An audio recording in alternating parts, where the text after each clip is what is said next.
Nithyanandam, as all of us are eagerly awaiting, and as you all just started catching a glimpse of Swamiji today in this beautiful form as Ardhanarishwara Murti, we request all of you to please kindly stay tuned in.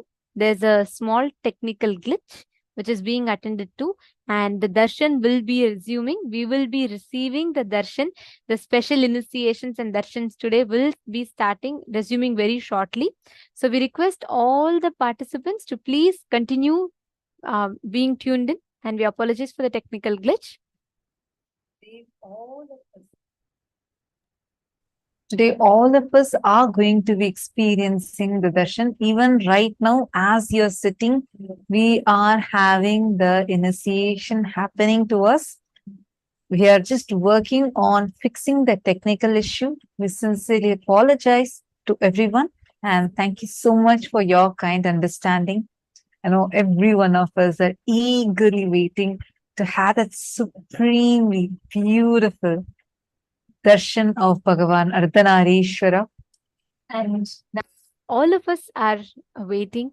We would like to take you all through the different platforms in which you can ask your prayers, blessings, boons, requests to Swamiji. So we will be showing you all the various different avenues in which you can ask. And we request all of you to please take your gadget along, and you can follow along as we lead you step by step to every platform how you can ask.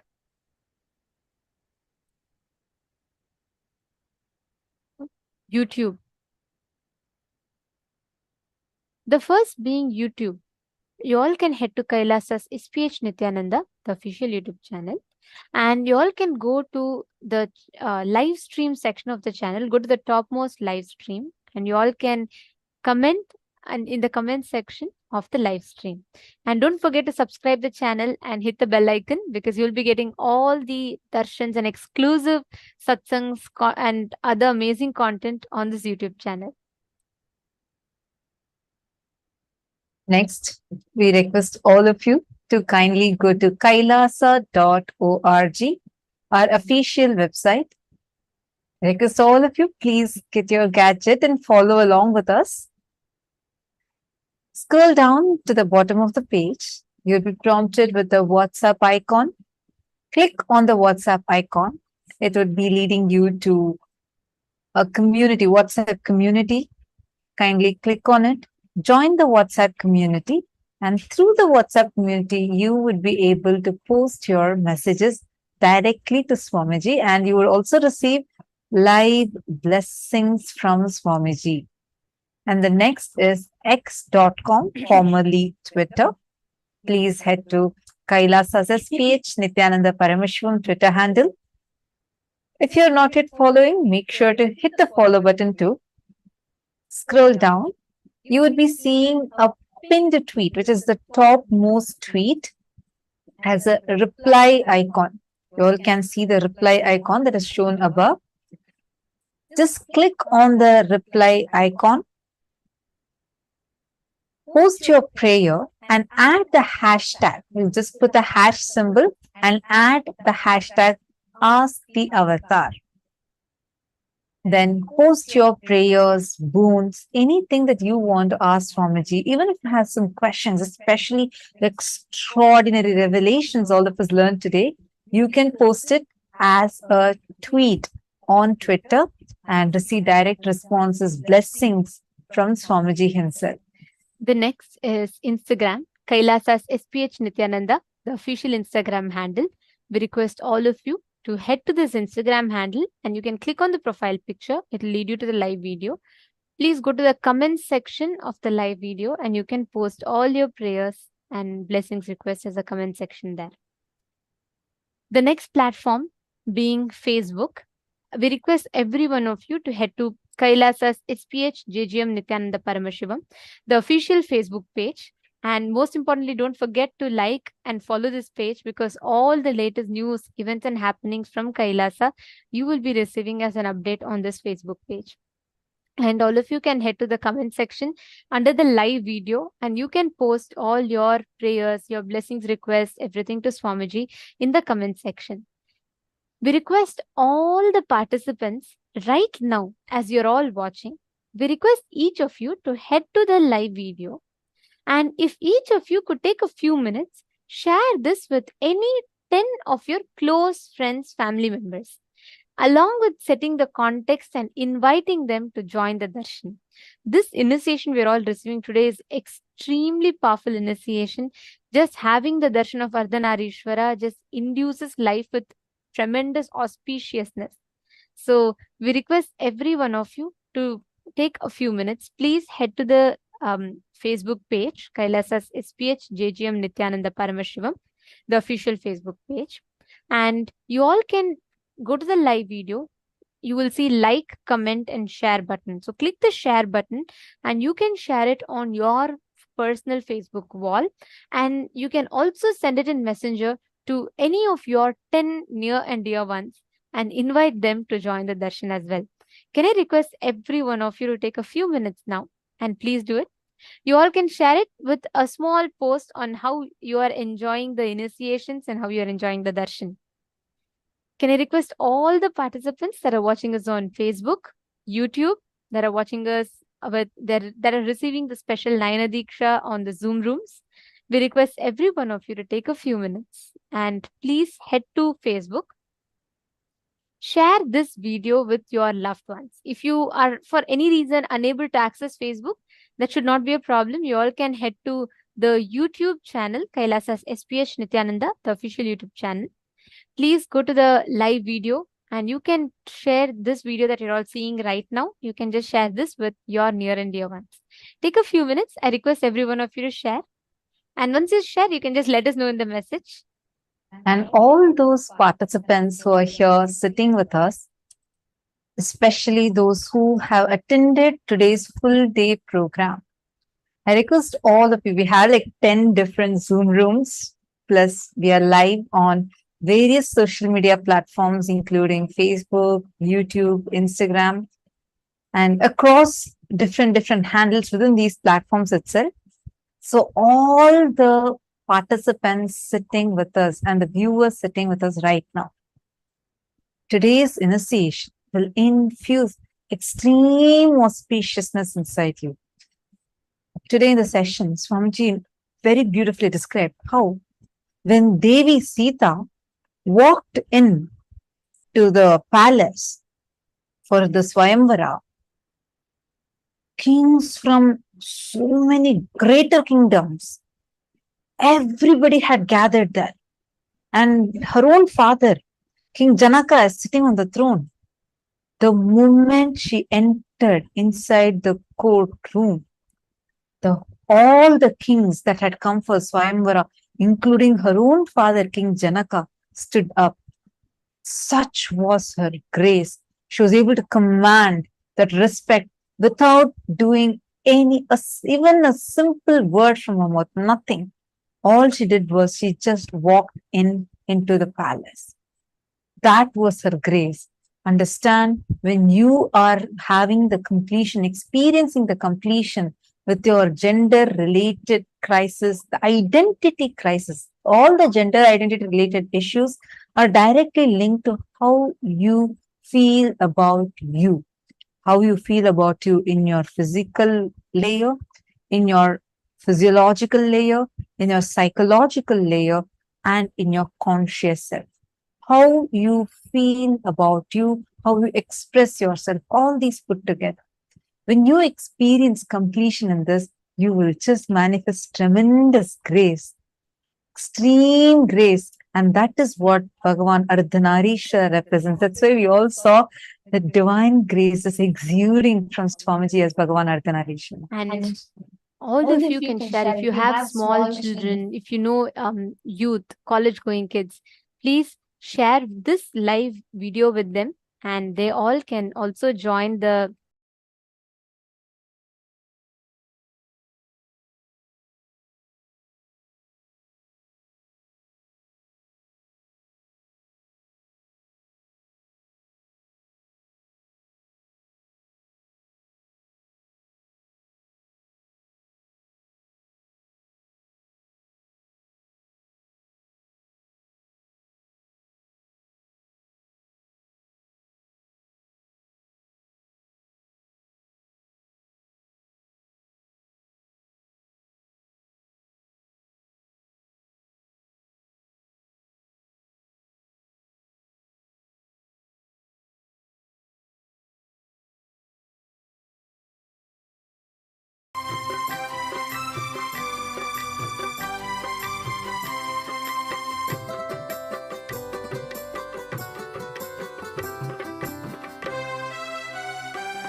देव नित्यनन्दना परम निरञ्जना दीन जनावना भक्त उदाहरणा परम दयागना भक्त उदाहरणा परम दयागना दर्शन दीजो देव देवोत्तम दर्शन दीजो देव देवोत्तम नित्यानंदीश्वरा परम कृपाकरा अरुणाचलेश्वरा आनंद रूपा नित्यानंदीश्वरा परम कृपाकरा अरुणाचलेश्वरा आनंद रूपा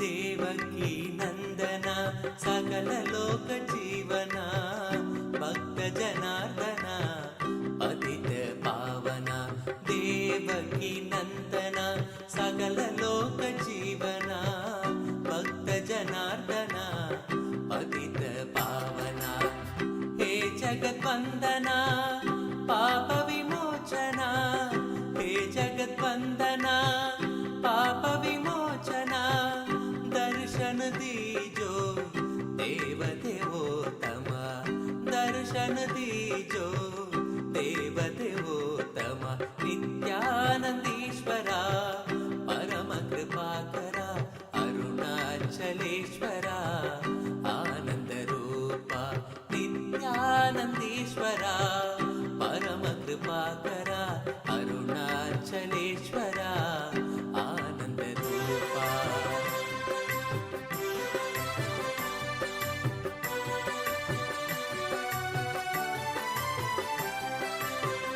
दानव भंजना दशरथ नंदना पतितो धारणा भक्त परायणा दानव भंजना दशरथ नंदना पतितो धारणा भक्त परायणा राजीव लोचना रघुकुल भूषणा राजीव लोचना रघुकुल भूषणा दर्शन दीजो देव देवोत्तम दर्शन दीजो देव देवोत्तम नित्यानंदीश्वरा परम कृपाकर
जय नित्या जय नित्या हर नित्या हर नित्या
गिरी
Nithyananda has all of us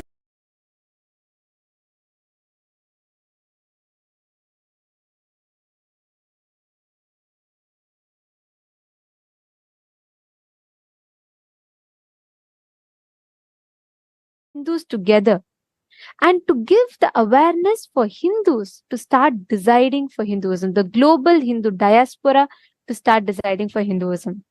And being the members of Chit Sabha, the opinion makers and policy makers, it becomes our responsibility that we utilize this as a tool to amplify our collective voices and jointly get together to start making responsible decisions for Hinduism. So we encourage and urge all the members of Chit Sabha to come together and let us start taking responsibility to reach out this voting to more number of people. And one of the major aspects for it is prioritizing some of the most important areas which needs to be discussed upon, what all of us need to decide upon, what all of us need to vote upon. So we call for the inputs from all the members of Chit Sabha for each of you to suggest the voting topics that should take precedence and be discussed upon in this voting platform.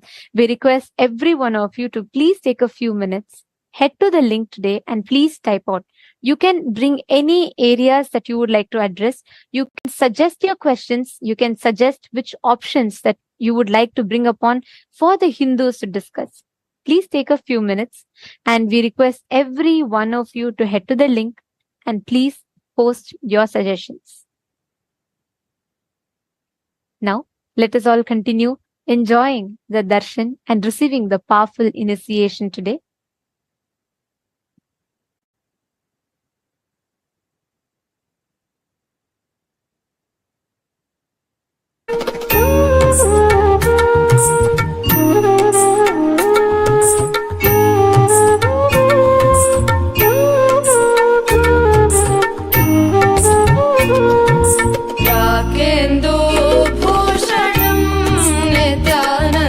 Rakendu Bhushanam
Shambho Shankar Shambho Shambho Shankar Shambho Shambho Shankar Shambho Shambho Shankar Shambho Shambho Shankar Shambho Shambho Shankar Shambho Shambho Shankar Shambho Shambho Shankar Shambho Shiv Shiv Shambho Shankar Namami Shankar हर परमेश विश्वेश शिव शुभंकर शिव शिव शंभो शंकर नमामि शंकर हर परमेश विश्वेश शिव शुभंकर सगवद नित्यानंद मानस नित्यानंद जगदोद्धारक नित्यानंद नमामि संततं परमहंस नित्यानंद सदाशिव अवतार अरुणाचलेश्वर परमहंस नित्यानंद महादेव रूप शंभो शंकर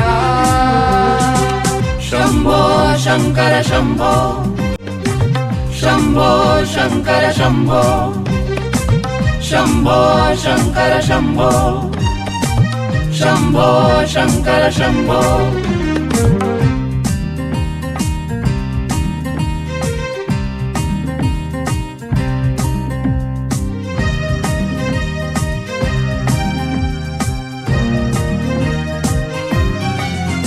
बम भोले नाथा भैरव भूतेश्वर निधिलाक्ष नटराजा नागभूषण बम बम भोले नाथा भैरव भूतेश्वर निधिलाक्ष नटराजा नागभूषण सगवद नित्यानंद मानस नित्यानंद जगदोद्धारक नित्यानंद नमामि संततं परमहंस नित्यानंद सदाशिव अवतार अरुणाचलेश्वर परमहंस नित्यानंद महादेव रूप शंभो शंकर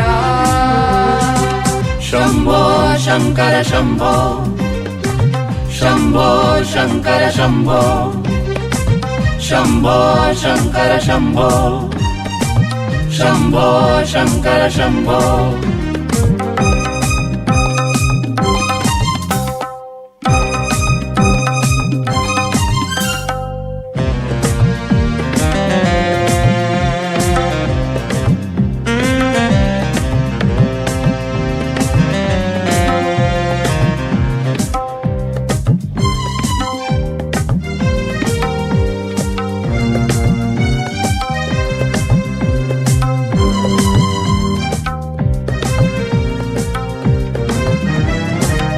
विश्वरूपा वीरभद्रा वरद विश्वनाथ पिनकहस्ता प्रियभक्ता प्रणवरूप परमेश्वरा डम डम डमरु डमरु हस्ता नाद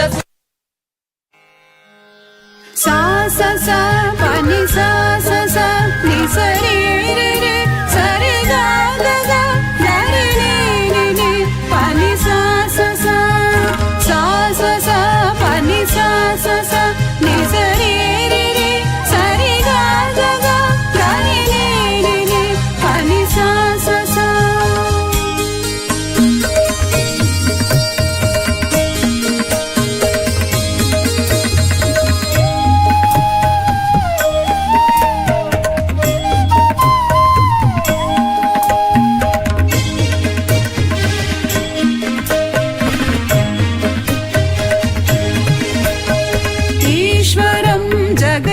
ईश्वरं परमेश्वरं नन्दीश्वरं नित्येश्वरम् आनन्देश्वरम् ईश्वरं जगदीश्वरं परमेश्वरं नन्दीश्वरं नित्येश्वरम् आनन्देश्वरम्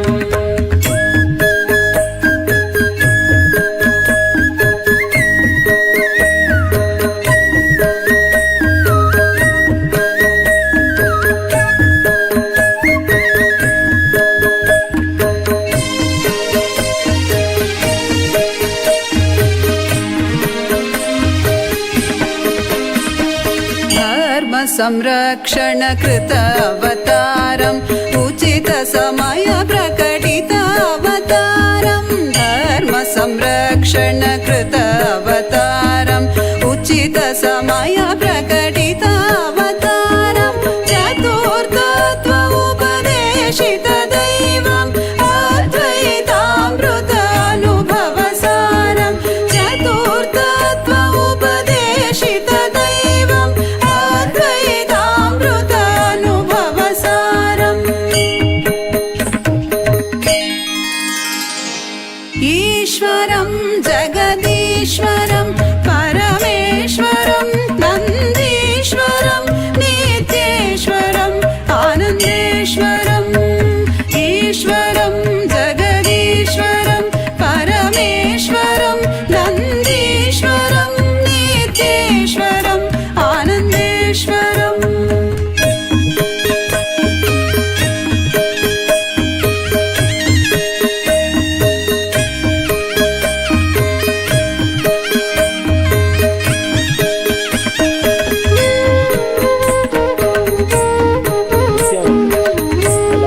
welcomes all of you to the third day of the Navaratri celebrations.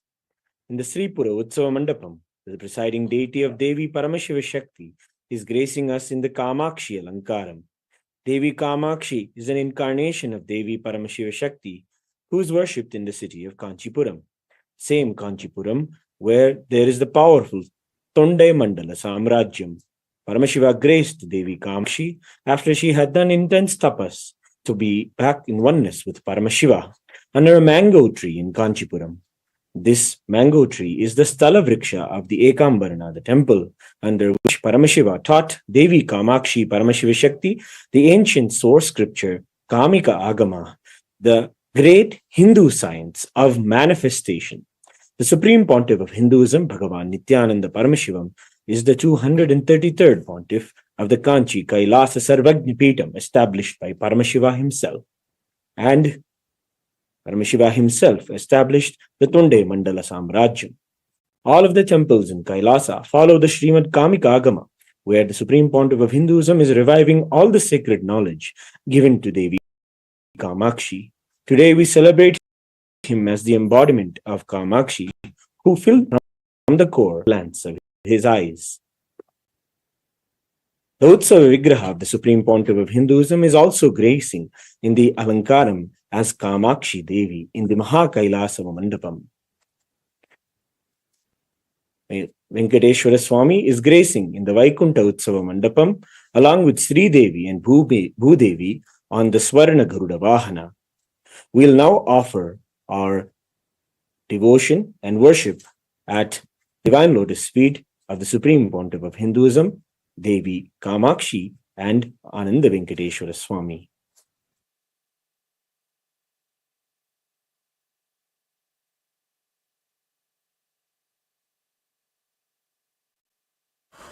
Om Kshirodhanvat Pradeshe Sujimani Vilasatsaikatermoktikanam Mala Graptasanastaspatikamaini Nibhair Moktikair Manditangaha Shubhrairabhrairadabrairu Virachitair Muktabijosha Varshaihi Anandina Puniyadarinalina Kada Shankapanir Mukundaha Arunam Karunatarangitakshim Dhritapashankushapushpa